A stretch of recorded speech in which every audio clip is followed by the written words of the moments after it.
Hello again.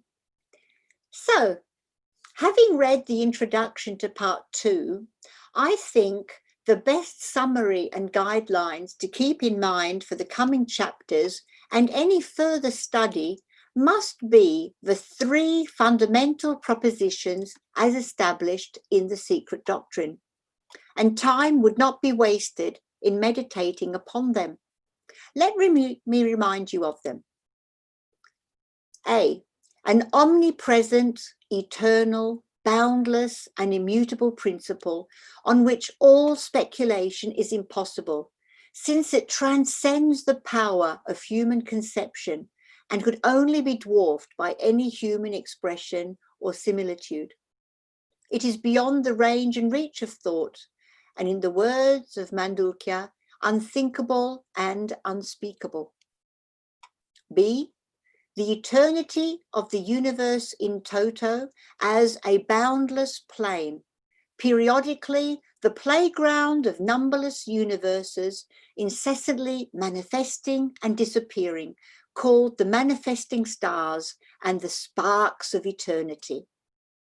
The eternity of the pilgrim is like a wink of the eye of self-existence, says the book of DCM. The appearance and disappearance of worlds is like a regular tidal ebb of flux and reflux.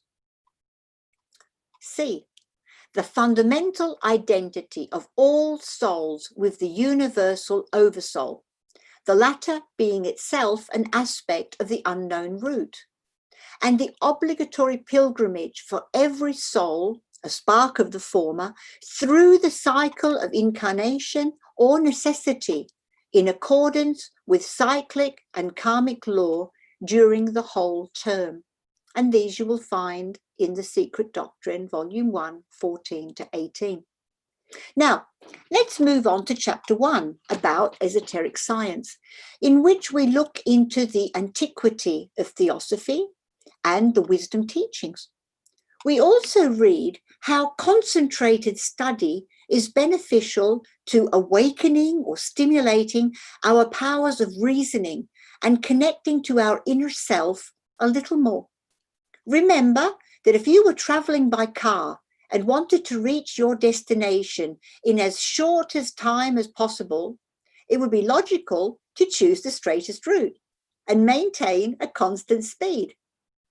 So, using your knowledge of analogy, you can understand what I mean with that hypothetical situation. Put in continued work and you will achieve results. As above, so below.